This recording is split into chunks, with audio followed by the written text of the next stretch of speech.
നമസ്കാരം. അമേരിക്ക ചൈനയിൽ ബോംബിടും. തായ്വാന്റെ പേരിൽ അമേരിക്ക ചൈന യുദ്ധം. ലോകമുറ്റുനോക്കിയ US ചൈന ഉച്ചകോടിക്ക് ബീജിംഗിൽ തിരശ്ശീല വീഴുമ്പോൾ പുറത്തു വരുന്നത് വൻ ശക്തികൾക്കിടയിലെ പുതിയ നയതന്ത്ര പോരാട്ടത്തിന്റെ സൂചനകളാണ്.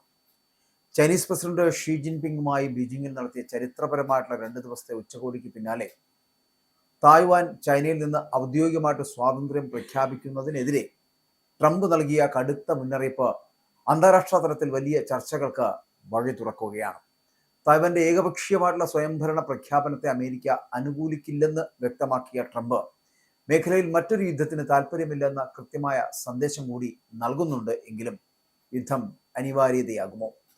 2 മണിക്കൂർ നീണ്ട ചർച്ചയിൽ തായ്വാൻ വിഷയം ഒരു കത്തുന്ന കനലായി. ഈ തർക്കം US ചൈന ബന്ധത്തെ പൂർണ്ണമായും തകർക്കാൻ ശേഷിയുള്ളതാണ് എന്ന് ഷീ ജിൻപിങ്ങിന്റെ മുന്നറിയിപ്പ് വരെ ഉണ്ടാക്കുന്ന തരത്തിലേക്ക് എത്തിയിരിക്കുന്നു. ഏത് സൈനിക നീക്കവും ഗുരുതരമായ തെറ്റായിരിക്കുമെന്ന് അമേരിക്കയ്ക്ക് പറയേണ്ട സാഹചര്യം ഉണ്ടായിരിക്കുന്നു.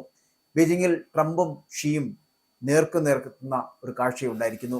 നയതന്ത്ര യുദ്ധം മുറുകുമെന്ന് ചൈനയ്ക്ക് റൂബിയോയുടെ താക്കീത് കൂടിയാകുന്നു. അപ്പോൾ US പ്രസിഡന്റ് ഡൊണാൾഡ് ട്രംപും ചൈനീസ് പ്രസിഡന്റ് ഷീ ജിൻപിങ്ങും തമ്മിൽ great hall of the people നടത്തിയ അടച്ചിട്ട മുറിയിലെ ചർച്ചകളുടെ വിവരങ്ങൾ സ്റ്റേറ്റ് സെക്രട്ടറി മാർക്കോ റൂബിയോ ആണ് പുറത്തുവിട്ടിരിക്കുന്നത്. തായ്വാൻ വിഷയത്തിൽ ചൈന നടത്തുന്ന ഏതു സൈനിക നീക്കവും ഗുരുതരമായിട്ടുള്ള തെറ്റായിരിക്കുമെന്നും അതിന്റെ പ്രത്യാഘാതം ആഗോളതലത്തിൽ ഉണ്ടാകുമെന്നുമുള്ള റൂബിയോയുടെ മുന്നറിയിപ്പ് ചൈനീസ് മണ്ണിൽ വെച്ച് തന്നെയായിരുന്നു എന്നത് ശ്രദ്ധേയമാണ്. നയതന്ത്ര ലോകത്തെ അമ്പരപ്പിച്ചുകൊണ്ടാണ് മാർക്കോ റൂബിയോ ട്രംപിനൊപ്പം ബീജിംഗിൽ പറന്നിറങ്ങിയത്. ചൈനയുടെ മനുഷ്യാവകാശ ലംഘനങ്ങളെ നിശിതമായി വിമർശിച്ചതിന്റെ പേരിൽ 2020 മുതൽ റൂബിയോയ്ക്ക് ചൈന പ്രവേശന വിലക്ക് ഏർപ്പെടുത്തിയിരിക്കുകയായിരുന്നു. എന്നാൽ ട്രംപിന്റെ സന്ദർശനം ഒരു നയതന്ത്ര ദുരന്തമാകാതിരിക്കുവാൻ ചൈന തന്നെ ഒരു പഴുത് കണ്ടെത്തുകയായിരുന്നു. സെനറ്റർ എന്ന നിലയിലായിരുന്നു വിലക്കെന്നും സ്റ്റേറ്റ് സെക്രട്ടറി എന്ന നിലയിൽ അദ്ദേഹത്തിന് വരാമെന്നുമുള്ള സാങ്കേതിക വാദം ഉയർത്തി ചൈന വഴങ്ങുകയായിരുന്നു. ഈ വിട്ടുവീഴ്ചയ്ക്ക് ശേഷവും തന്റെ നിലപാടിൽ മാറ്റമില്ല എന്ന കൃത്യമായിട്ടുള്ള സന്ദേശമാണ് റൂബിയോ ഇപ്പോൾ നൽകിയിരിക്കുന്നത്. 2 മണിക്കൂർ നീണ്ട ചർച്ചയിൽ തായ്വാൻ വിഷയം ഒരു കത്തുന്ന കനലായി അവശേഷിച്ചു എന്ന് പറയാം. തായ്വാൻ വിഷയത്തിലുള്ള തർക്കം US ചൈന ബന്ധത്തെ പൂർണ്ണമായിട്ടും തകർക്കാൻ ശേഷിയുള്ളതാണ് എന്ന് ഷീ ജിൻപിങ് ട്രംപിന് നേരിട്ട് തന്നെ മുന്നറിയിപ്പ് നൽകുകയും ചെയ്തു. തായ്വാനെ ചൈനയുടെ ഭാഗമാക്കാൻ സൈനിക ശക്തി ഉപയോഗിക്കുവാനുള്ള നീക്കം ഷീ ജിൻപിങ് ആവർത്തിച്ചപ്പോൾ തായ്വാന്റെ സ്വയംഭരണാധികാരത്തിൽ വിട്ടുവീഴ്ചയില്ല എന്ന US നിലപാട് ട്രംപും റൂബിയോയും വ്യക്തമാക്കുകയും ചെയ്തു. മുൻ ഭരണകൂടങ്ങളെ അതേ നയം തന്നെയാണ് ഇക്കാര്യത്തിൽ തങ്ങൾക്കുള്ളത് എന്ന റൂബിയോയുടെ വാക്കുകൾ ബീജിംഗിനെ അക്ഷരാർത്ഥത്തിൽ അസ്വസ്ഥമാക്കി.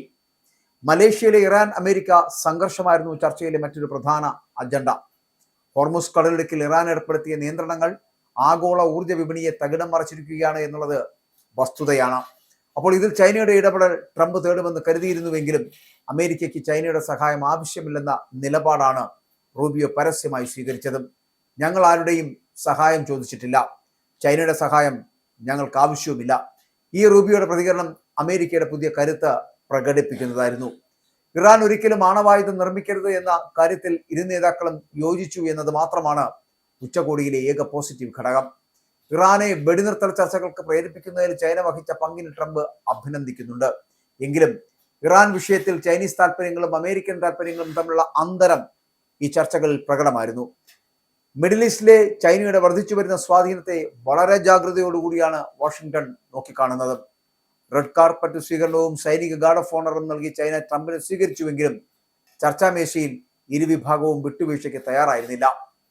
വ്യാപാരം, സൈബർ സുരക്ഷ, തായ്വാൻ തുടങ്ങിയ വിഷയങ്ങളിൽ ഇരു രാജ്യങ്ങളും തമ്മിലുള്ള തർക്കം പരിഹരിക്കപ്പെടാതെ ഫസിലായി തുടരുകയാണ്. ഷീ ജിൻപിങ്ങിനെ ട്രംപ് അമേരിക്കയിലേക്ക് ക്ഷണിച്ചുവെങ്കിലും നയതന്ത്ര ബന്ധത്തിലെ വിള്ളലുകൾ അത്ര എളുപ്പത്തിൽ നികത്താൻ കഴിയില്ല എന്നാണ് സൂചനകൾ. തായ്വാനിൽ ചൈന സൈനിക നടപടികൾക്ക് മുതിർന്നാൽ അത് ആഗോള പ്രത്യാഘാതങ്ങൾ ഉണ്ടാക്കുമെന്ന റൂബിയോയുടെ പരാമർശം ഒരു സാമ്പത്തിക ഉപരോധത്തിന്റെ കൂടി മുന്നറിയിപ്പാണ്. ലോകത്തെ ഏറ്റവും വലിയ സെമി കണ്ടക്ടർ നിർമ്മാണ കേന്ദ്രമായിട്ടുള്ള തായ്വാനിലെ തർക്കം ആഗോള വിതരണ ശൃംഖലയെ ബാധിക്കുമെന്ന ബോധ്യം അമേരിക്കയ്ക്കുണ്ട് താനും. അപ്പോൾ ഈ ആഗോള സമ്മർദ്ദത്തിലൂടെ ചൈനയെ പിന്തിരിപ്പിക്കുവാനാണ് ഇപ്പോൾ അമേരിക്കൻ ശ്രമം. വാഷിംഗ്ടൺ ദീർഘകാലമായി പിന്തുടരുന്ന ഒരൊറ്റ ചൈന എന്ന നയത്തെ തത്വത്തിൽ പൂർണ്ണമായിട്ടും അംഗീകരിച്ചുകൊണ്ട് തന്നെയാണ് ട്രംപ് ഇത്തവണ കരുക്കൾ നീക്കുന്നത് എന്നുള്ളതാണ്. തായ്വാന്റെ സ്വയംഭരണാവകാശത്തെയും പ്രതിരോധത്തെയും നിയമപരമായി സഹായിക്കുവാൻ അമേരിക്ക ബാധ്യസ്ഥമാണ് എങ്കിലും ഔദ്യോഗികമായിട്ട് ഒരു പുതിയ രാഷ്ട്ര പ്രഖ്യാപനം നടത്തി ചൈനയെ പ്രകോപിപ്പിക്കുന്നതിനോട് ട്രംപിന് താല്പര്യമില്ല എന്നുള്ളതാണ്. ബീജിംഗുമായി വലിയ തോതിലുള്ള വ്യാപാര യുദ്ധങ്ങൾ നിലനിൽക്കുന്ന പശ്ചാത്തലത്തിൽ തായ്വാൻ വിഷയത്തിൽ ചൈന കൂടുതൽ പ്രകോപിപ്പിക്കേണ്ടതില്ല എന്ന സാമ്പത്തിക താല്പര്യം കൂടിയാണ് ട്രംപ് ഇവിടെ പയറ്റുന്നത് എന്നുള്ളതാണ്. തായ്വാൻ നിലവിൽ ഒരു പരമാധികാര രാഷ്ട്രമാണ് എന്നും അതിനാൽ പ്രത്യേകമായിട്ടുള്ള വീണ്ടും ഒരു സ്വാതന്ത്ര്യം പ്രഖ്യാപിക്കേണ്ടതില്ല എന്നുമാണ് തായ്വാൻ പ്രസിഡന്റായിട്ടുള്ള ലായ് ചിങ്തയുടെ പ്രഖ്യാപിത നിലപാട്. ചൈനയുടെ കടുത്ത ഭീഷണികൾക്കിടയിലും അമേരിക്കയുമായിട്ടുള്ള അവിഭാജ്യ ബന്ധം അത് ശക്തമായി തന്നെ മുന്നോട്ട് കൊണ്ടുപോകുമെന്ന് തങ്ങളുടെ താല്പര്യങ്ങൾ സംരക്ഷിക്കുമെന്നും തായ്വാൻ വിദേശകാര്യ മന്ത്രാലയം അടക്കം വ്യക്തമാക്കുന്നുമുണ്ട്. കഴിഞ്ഞ വർഷങ്ങളിൽ തായ്വാന് ചുറ്റും ചൈന തങ്ങളുടെ സൈനിക വിന്യാസവും യുദ്ധക്കപ്പലുകളുടെ സാന്നിധ്യവും വലിയ തോതിൽ വർദ്ധിപ്പിച്ചിരുന്നു. ഇത് പസഫിക് മേഖലയിൽ കടുത്ത യുദ്ധഭീതി ഉയർത്തുകയാണ് ഉണ്ടായത്. അപ്പോൾ ഈ സാഹചര്യത്തിലാണ് ട്രംപിന്റെ ബീജിംഗ് സന്ദർശനവും തുടർന്നുള്ള പ്രസ്താവനയും ഒക്കെ ഉണ്ടായിരിക്കുന്നത്. ഫെബ്രുവരിയിൽ ആരംഭിച്ച ഇറാൻ അമേരിക്ക യുദ്ധം കാരണം 6 ആഴ്ച വൈകിയാണ് ട്രംപ് ബീജിംഗിലെത്തിയത്. മധ്യേഷ്യയിലെ യുദ്ധമുഖത്ത് നിന്ന് നേരെ ബീജിംഗിലെത്തിയ ട്രംപിന്റെ ലക്ഷ്യം ചൈനയെ ഇറാൻ ബന്ധത്തിൽ നിന്ന് അകറ്റുക എന്നത് കൂടിയായിരുന്നു. എന്നാൽ ഇറാൻ വിഷയത്തിൽ ചൈന പുറത്തിറക്കിയ ഔദ്യോഗിക റിപ്പോർട്ടിൽ ഇറാന്റെ പേര് പരാമർശിക്കാതെ മധ്യേഷ്യൻ സാഹചര്യം എന്ന് മാത്രം ഒതുക്കിയത് ചൈനയുടെ തന്ത്രപരമായിട്ടുള്ള മൗനത്തിന്റെ ഭാഗമാണെന്ന് പറയേണ്ടിയിരിക്കുന്നു. സന്ദർശനം അത്യന്തം പോസിറ്റീവ് ആണ് എന്ന് ട്രംപ് വിശേഷിപ്പിക്കുമ്പോഴും താഴെത്തട്ടിൽ അമേരിക്കയും ചൈനയും തമ്മിലുള്ള അവിശ്വാസം അത് വർദ്ധിച്ചു വരുന്നു എന്നുള്ളതാണ്. എലോൺ മസ്ക് ഉൾപ്പെടെയുള്ളവർ ട്രംപിനൊപ്പം ഉണ്ടായിരുന്നത് വ്യാപാര രംഗത്തെ വലിയ മാറ്റങ്ങൾ ലക്ഷ്യമിട്ടാണ്. എങ്കിലും രാഷ്ട്രീയവും സുരക്ഷാപരമായിട്ടുള്ള തർക്കങ്ങൾ പരിഹരിക്കാതെ സാമ്പത്തിക ബന്ധം മെച്ചപ്പെടില്ല എന്ന് റൂബിയോ പറയുകയും ചെയ്യുന്നുണ്ട്. ചുരുക്കത്തിൽ ട്രംപ് ഷീ കൂടിക്കാഴ്ച ലോകത്തിന് നൽകുന്നത് സമ്മിശ്രമായിട്ടുള്ള സൂചനകളാണ്. ഒരു വശത്ത് ചർച്ചകളും ക്ഷണങ്ങളും നടക്കുമ്പോൾ മറുവശത്ത് തായ്വാൻ പോലുള്ള തന്ത്രപരമായിട്ടുള്ള വിഷയങ്ങളിൽ നേർക്കുനേർ പോരാട്ടത്തിന് ഇരു രാജ്യങ്ങളും തയ്യാറെടുത്ത് കഴിഞ്ഞു എന്നുള്ളതാണ്.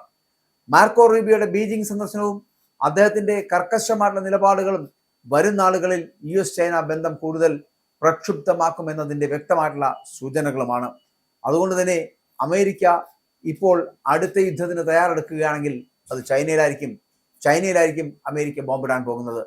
തായ്വാന്റെ പേരിൽ അമേരിക്കയും ചൈനയും തമ്മിൽ അത്തരത്തിലുള്ള യുദ്ധത്തിലേക്ക് പുറപ്പെടുന്നത് ഒരിക്കലും ഭൂഷണമല്ല എന്ന് പറഞ്ഞുകൊള്ളട്ടെ. കാരണം ഇറാൻ യുദ്ധം പാതി വഴിയിലാണ്, പൂർണ്ണമായിട്ടും അവസാനിച്ചിട്ടില്ല. വീണ്ടും ഒരു യുദ്ധം അമേരിക്ക തുടങ്ങുകയാണെങ്കിൽ അത് തായ്വാന്റെ മണ്ണിലായിരിക്കും.